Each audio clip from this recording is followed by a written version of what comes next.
Melalui unggahan di akun Instagram pribadinya @erikthohir, ia menyampaikan rasa terima kasih dan refleksi atas perjuangan panjang dari skuad Garuda yang berhasil menorehkan sejarah baru dengan menembus ronde 4 kualifikasi Piala Dunia 2026 zona Asia.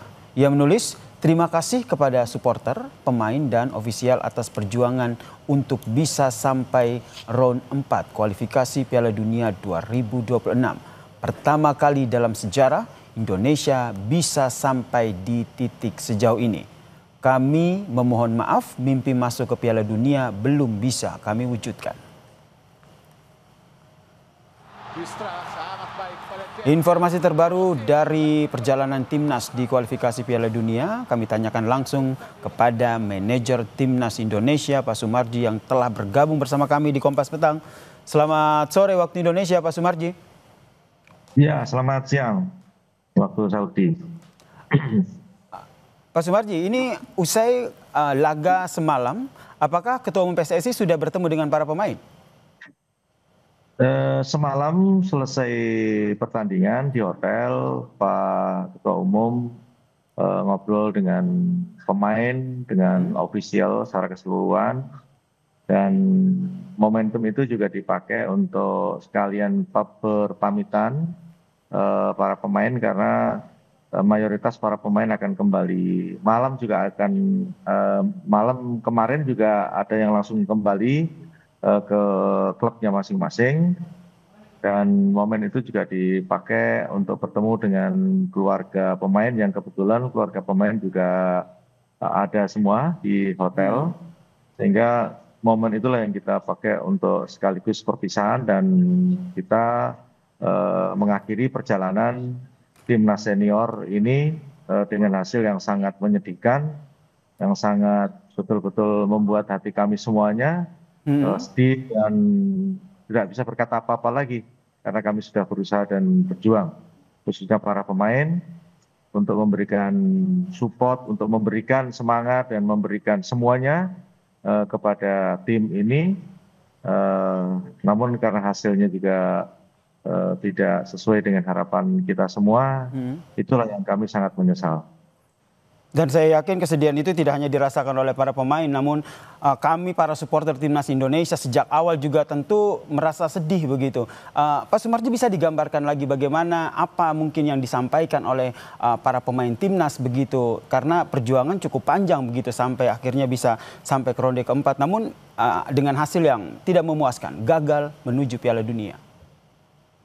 Ya, perjalanan timnas senior ini kebetulan kan kita mulai dari bulan Oktober 2023. Artinya saya bersama-sama dengan para pemain silih berganti berdatangan, ada promosi degradasi antar pemain. Ini sudah 3 tahun lamanya. Tentu ini kan membuat kita semuanya benar-benar sangat kecewa, sangat sedih dengan adanya hasil yang benar-benar sangat tragis ini. Karena jujur saja sebenarnya kami semua official dan juga para pemain ya ini tidak mengira bakal ada hasil seperti ini.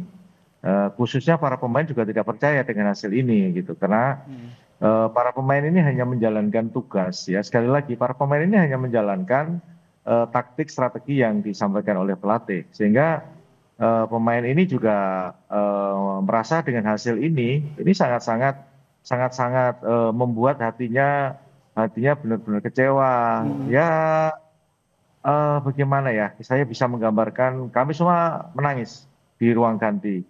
Jadi di ruang ganti kami semua menangis, kami juga mengevaluasi diri, kenapa kok bisa seperti ini. Padahal kami jujur, dari kami datang tanggal 2, tanggal 3, semuanya, ya belum semuanya, ada beberapa yang sudah gabung, kami saling berbicara dan kami yakin bahwa kita akan bisa lolos di round 4 ini gitu. Tetapi ya kembali lagi, yang harus diingat bahwa pemain ini kan hanya menjalankan strategi dan menjalankan apa yang disampaikan oleh pelatih. Saya kira pemain ini sudah betul-betul bekerja sesuai dengan apa yang diinstruksikan pelatih.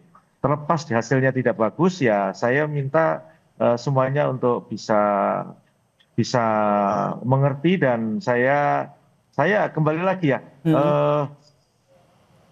saya tidak bisa mengungkapkan situasi ini dengan aduh bingung gitu ya, karena sampai detik ini pagi ini juga kami kumpul dengan beberapa pemain yang belum kembali ke klub masing-masing, itu masih bertanya-tanya ini kenapa gitu kok sampai hasilnya sejelek ini gitu. Sehingga ya kembali lagi bahwa kami di official juga akan mengevaluasi diri untuk berbenah diri untuk lebih baik lagi ke depan. Oke. Ya mudah-mudahan dengan kami bisa mengevaluasi diri dan berbenah diri ini ke depan akan ada jalan yang terbaik lah untuk timnas ini. Baik, sedikit membahas soal pertandingan tadi malam begitu. Kalau kita lihat ini kan salah satu momen yang juga menjadi sorotan adalah protes yang dilayangkan oleh Kapten Timnas Jaid Ijas terhadap wasit. Anda juga melayangkan protes itu. Apa yang sebenarnya nanti langkah ke depannya? Begini, sebenarnya kemarin kami protes yang pertama ada beberapa pelanggaran-pelanggaran yang semestinya bisa menguntungkan dan itu harusnya bisa membuat tim kita lebih baik gitu ya. Artinya pelanggaran-pelanggaran yang dilakukan oleh Irak itu mestinya harusnya berpihak ke timnas kita, tetapi itu tidak dilakukan. Nah itulah makanya di akhir itu pelanggaran yang dilakukan oleh Irak ke kita, khususnya Kevin Dick, itulah yang kita protes gitu ya. Kita protes kenapa kok sampai tidak dapat penalti gitu. Itu yang kita protes, dan itu kan kami juga melihat dari tayangan. Kebetulan di kita juga ada laptop yang bisa kita monitor pergerakan pemain dan kira-kira layak ini pelanggaran atau tidak. Itu sejujurnya sebenarnya menurut pengamatan kami juga itu pelanggaran gitu. Tetapi ya kembali lagi keputusan wasit memang tidak menguntungkan buat tim kita. Tetapi kembali lagi kenapa kita ya kalau ditanya soal protes, kami protes gitu. Saya pun juga protes. Sehingga sebenarnya sih di akhir pertandingan kami mau buat surat protes, tapi kita berpikir kembali, sudahlah ini sudah berakhir dan saya kira kita protes pun juga tidak ada gunanya juga gitu. Baik. Karena sudah selesai lah. Sudah selesai ya begitu ya. Ya, tadi yang menarik Anda sampaikan Pak Sumarji akan melakukan evaluasi. Kalau kita ngomongin soal skala prioritas, evaluasi pertama yang dilakukan di bagian apa? Pemain, pelatih atau seperti apa? Ya tim pelatih kalau saya. Pemain kan hanya menjalankan instruksi pelatih. Strategi apa yang disampaikan yang harus dijalankan oleh pemain itu kan dari pelatih.